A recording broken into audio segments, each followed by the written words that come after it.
Hello, and welcome to the University of Law.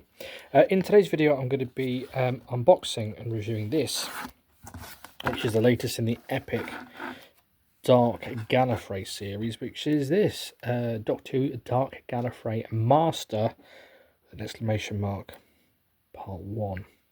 So, I'm assuming this takes place for the Master shortly after the third Master box. I think it's the third one, the most recent one, which had the 8th Doctor in and the Axons. And obviously the 8th Doctor's going to appear in this as well, so it looks like maybe there's going to be some kind of follow-on from that. Now, there are no Axons in this, but I have to say, some of this does look a little bit like the Axon Eye, and inside the Axon ship, some of the tendrils, doesn't it? You can certainly see an old TARDIS in the background. I like how this is kind of a survivor master. This is a master who is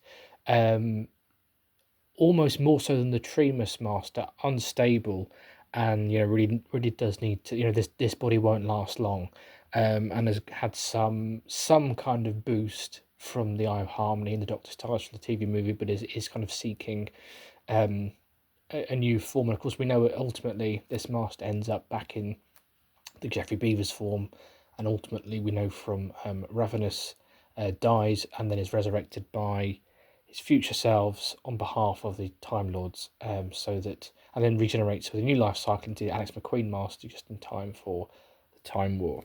So there is some great Big Finish lore around the Master. I think it's such a rich period for the Master between Survival and Utopia, really, because we've only got the Enemy Within appearance, so there's so much to go on, and Big Finish has really mined that and really kind of have delved into the mythos of the Master.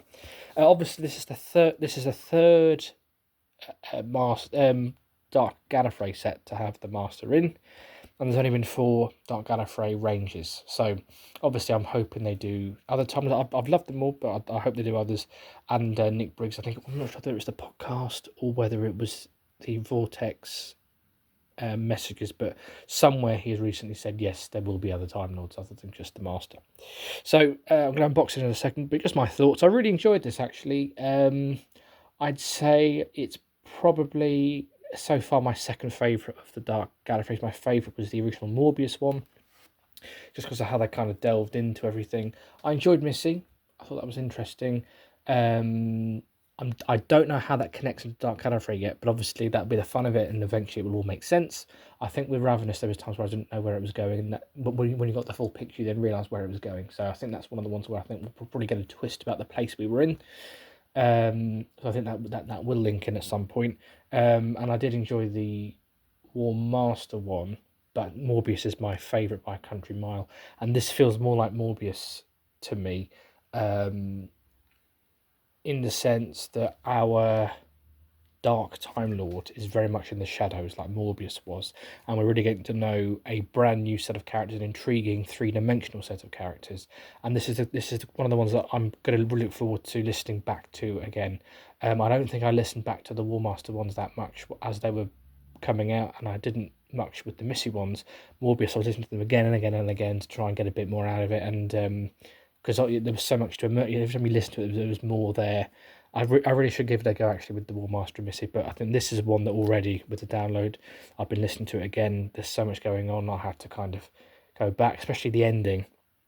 There's a great twist at the end, setting up the next episode. There's no Doctor yet, but I know he's coming at some point. I think it'll probably be in the finale one. But yeah, I just like how he takes a back seat, and it's about these characters, and you're immersed in it. And the beauty, as I said this so many times about doing them monthly, is that you have to wait, you have to think about it, you have to listen back. So to me, this has been one of the most enjoyable listening experiences of Dark Gallifrey since the beginning, since Morbius. And I am excited to find out how this connects, because obviously he met the 8th Doctor. I'm assuming they've only just met in terms of the Axons. It'll be interesting to see whether this kind of picks up on some of the threads from the Master Range. Are we going to see Vienna? I think the last we saw of Vienna was in the, or heard I should say, I'm sure was in the 60th anniversary story, but it was the 61st anniversary story, wasn't it, with the Fugitive and War Doctors, so maybe that will kind of tie in together as well. She's running a bar or something in the time. All right.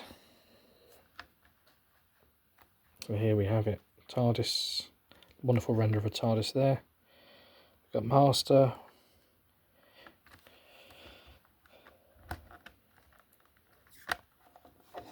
There's the disc. Part 1. We've got the War Master ones, and we've got the Missy ones. Yeah, I have to say, yeah, the War Master turned up towards the end of that range, but the first one was very much Benny and the David Warner Doctor, the Unbound Doctor. And again, because of characters that you knew, I think it was mainly just them. It was, you know, I like with this range when you get these new three-dimensional characters this whole new world for you to get to know, and I've really enjoyed that. I really enjoy getting to know new characters. There's the cast list. Better view of that. Artwork again inside. Is that the fob watch? That'd be an interesting twist, wouldn't it? Seeing as what happens in his next, or his 2 lives, presumably from here. Okay. There we have it. So, what do you think? What are your thoughts on Dark Gallifrey in general? What are your thoughts on this Master release? What are your predictions going forward? What are your hopes and dreams for this range? Do let me know in the comments below. As always, don't forget to like and subscribe. I look forward to speaking to you soon.